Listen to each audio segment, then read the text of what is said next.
Monde numérique. 3 ans, ça fait donc 3 ans ce 30 novembre que ChatGPT a été lancé. C'était le 30 novembre 2022. ChatGPT, premier chatbot d'intelligence artificielle générative accessible au grand public. 3 ans, c'est long et tellement court à la fois. Et regardez tout ce qui s'est passé en 3 ans.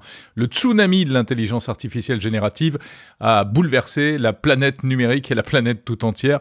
Ça a bousculé nos habitudes, enclenché une nouvelle guerre technologique, économique, mondiale. Et on ne sait pas trop jusqu'où ça va aller. Alors quelques chiffres tout d'abord. ChatGPT, rappelons-le, s'est imposé à une vitesse jamais vue auparavant dans l'histoire des technologies. Il aura fallu 4 ans pour que le smartphone, par exemple, atteigne 100 millions d'utilisateurs et seulement 2 mois pour que ChatGPT parvienne au même palier de 100 millions d'utilisateurs à travers le monde. Aujourd'hui, on parle de 800 millions d'utilisateurs hebdomadaires du petit chatbot, plus d'1 million d'entreprises clientes à travers le monde, 3 milliards de messages échangés chaque jour. Ça fait 29 000 par seconde. La France, dans tout ça, elle est particulièrement accro, avec environ 40% de la population qui a déjà essayé ChatGPT, et le plus grand nombre d'abonnés payants. Mais surtout, en 3 ans, le chatbot est devenu un réflexe mondial dans les bureaux, les écoles et les foyers. ChatGPT n'a pas seulement gagné des utilisateurs, il a changé notre manière d'interagir avec le numérique. Pour l'accès à l'information d'abord, aujourd'hui on ne cherche plus, on demande, on veut des réponses directes, des explications simples, des synthèses rapides. Avec un nouveau risque, malgré tout, la confusion entre vrai et vraisemblable. Pour la recherche en ligne, la requête classique laisse place à la conversation, une évolution qui force les moteurs de recherche à revoir complètement leur modèle. Pour la production de contenu, évidemment, texte, email, script, présentation, code informatique, CV, lettre de motivation, tout ce que vous voulez, l'IA s'invite dans toutes les étapes de cette création de contenu écrit et puis même de contenu d'images fixes et vidéo. Ça accélère les tâches, ça standardise les formats aussi, bref, ça change tout. Pour le travail, l'emploi, on parle d'automatisation massive du travail cognitif. Dans les entreprises, l'IA devient un assistant permanent qui transforme les métiers, qui augmente les compétences aussi et surtout la productivité. Mais attention à la transformation. Si votre boulot, ce n'est pas de bouger des atomes, c'est-à-dire d'agir dans le monde physique, mais de bouger des chiffres, autrement dit du travail intellectuel, attention, vous êtes mal barré. C'est ce que dit Elon Musk. Alors l'IA, c'est aussi, en 3 ans, un nouveau vocabulaire qui s'est installé dans nos conversations. IA générative, LLM, prompt, hallucination, fine-tuning ou encore multimodal, ça veut dire des IA qui peuvent gérer à la fois du texte, des images, du son, etc. Sycophancy, cette tendance au chatbot à être toujours sympathique et de notre avis. Tous ces nouveaux mots, c'est le monde d'aujourd'hui. Merci ChatGPT. ChatGPT, c'est aussi une nouvelle figure de la tech qui a surgi.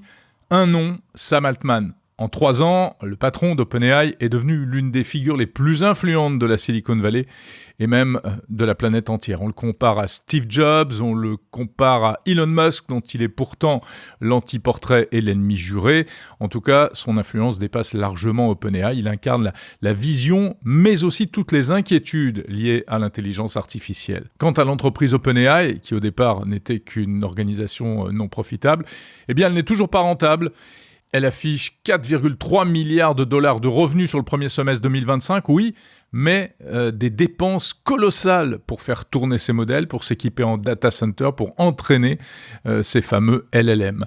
Alors aujourd'hui, l'enjeu pour ChatGPT, pour OpenAI, c'est de continuer à faire croître les usages, d'augmenter le nombre d'abonnés et de réduire les coûts des futurs modèles pour espérer sans doute un jour devenir véritablement profitable. En tout cas, ChatGPT a ouvert la voie. Aujourd'hui, il n'est plus seul. La concurrence est là, elle est mondiale. Gemini de Google, Claude d'Anthropic, Llama de Meta, Mistral AI en Europe, Grok d'Elon Musk et toute une galaxie de modèles open source. Ne parlons pas de la bataille économique déclenchée par cette révolution où les milliards virevoltent au-dessus de nos têtes pour investir dans de nouvelles usines à intelligence du 21e siècle, les fameux data centers bourrés de puces électroniques toujours plus puissantes.